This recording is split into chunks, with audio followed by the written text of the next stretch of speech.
Hello everyone, I hope आप सभी लोग बहुत अच्छे होंगे और उतने ही अच्छे तरीकों से आप सभी लोगों का पढ़ाई चल रहा होगा। तो इस वीडियो के माध्यम से हम लोग स्टार्ट करने वाले आपके चैप्टर नंबर 3 को।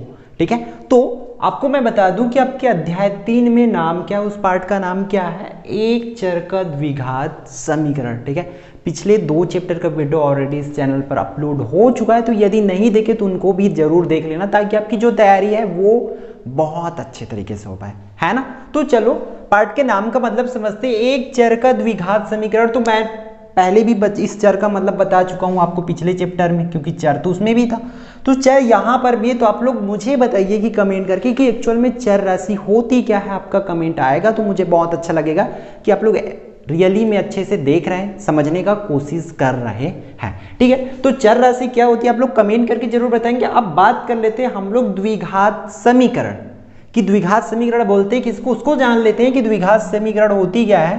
तो इसकी परिभाषा बहुत आसान है, नाम से स्पष्ट, द्विघात लिखा है मतलब इसका क्या हो रहा है कि वहां पर घात जो है 2 रहेगा। ठीक है, 2 घात होगी, अधिकतम घात 2 होगी। अगर हमें पूछा जाए एज अ परिभाषा, ठीक है, एज ए डेफिनेशन हमें पूछा जाए कि द्विघात समीकरण क्या होती है, तो हम लोग कैसे बता सकते हैं, ऐसा समीकरण जिसमें क्या होती है, अधिकतम घात 2 होती है, उसे ही क्या कहते हैं, द्विघात समीकरण कहते हैं। ठीक है, लेकिन अगर एग्जैक्ट 100% करेक्ट वे पे बताना है तो हम लोग कैसे बता सकते हैं, ऐसा बीजी व्यंजक जिसमें चर की अधिकतम घात 2 होती है, उसे ही क्या कहते हैं, द्विघात समीकरण कहते हैं।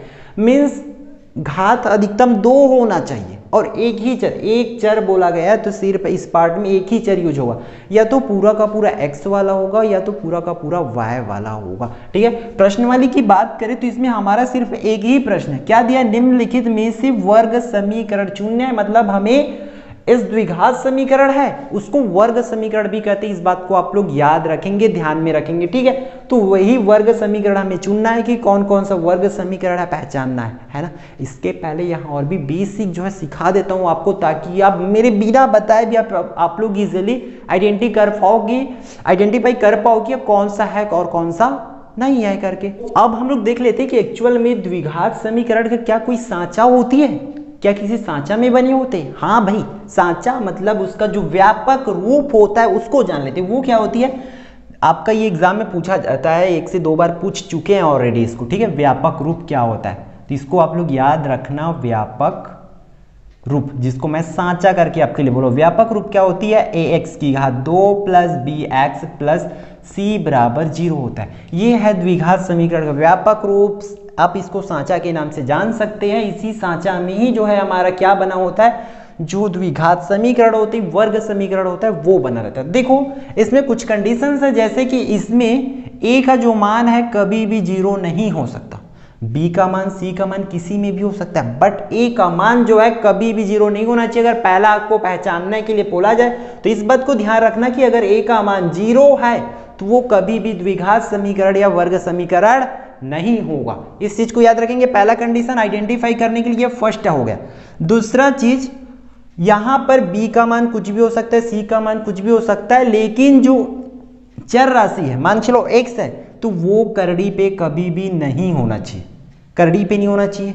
ठीक है, x, यहाँ का x, यहाँ का x, ये दोनों कभी भी करड़ी पे नहीं होना चाहिए।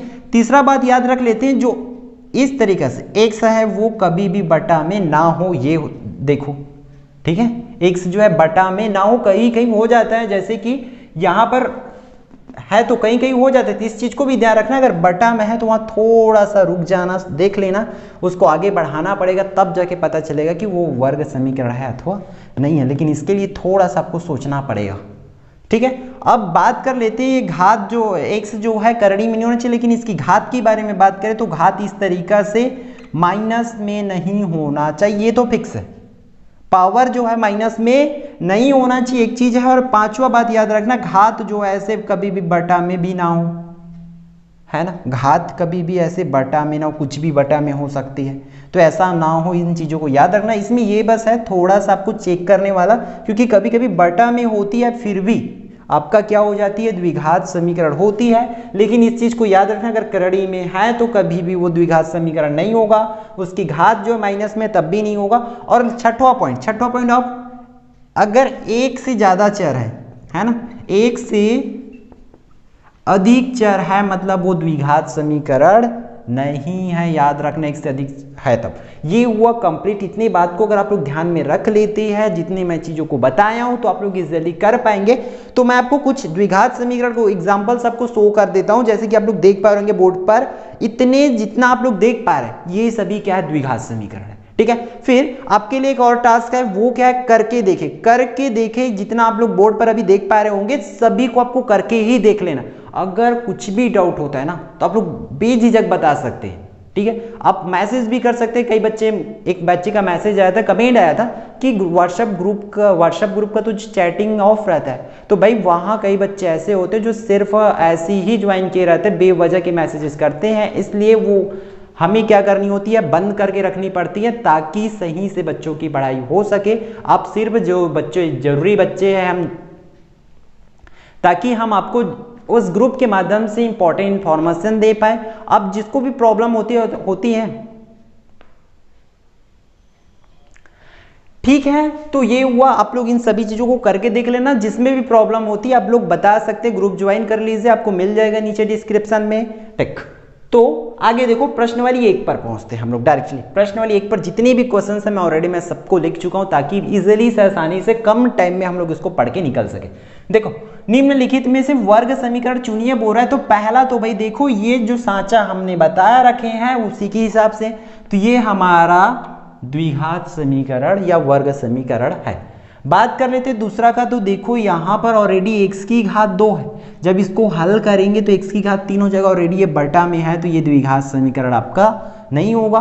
तीसरा की बात करें तो ये तो इजीली है, आप लोग को पता है। चौथा में देखो मैंने क्या बोल रखा है पहले से ही कि करड़ी में अगर होती है, ये इस सांचा से अलग है ना, सांचा हमने व्यापक रूप क्या बता रखा है कि bx होना चाहिए, x में किसी भी प्रकार की कोई छिड़खानी नहीं होना चाहिए, मतलब उसमें करड़ी में ना हो, घात माइनस में ना हो, घात बटा में ना हो, इस तरीके से कुछ भी नहीं होना चाहिए था। बट यहाँ पर क्या हो चुका है, करड़ी में है, इसलिए ये हमारा नहीं होगा वर्ग समीकरण। फिर बात कर रहे थे पांचवा का। देखो पांचवा को थोड़ी सी आगे बढ़ाना पड़ेगा भैया हमें, तब जाके पता चलेगा, ऐसे में नहीं चलेगा। तो देखो इसके नीचे में कुछ नहीं है, मतलब 1, फिर नीचे का गुणा करेंगे तो x एक कम x, फिर क्रॉस मल्टीप्लिकेशन करेंगे तिर्यक गुणा, तो x और x का गुणा होगा तो x की घात 2 माइनस 2 1 कम 2 बराबर माइनस x।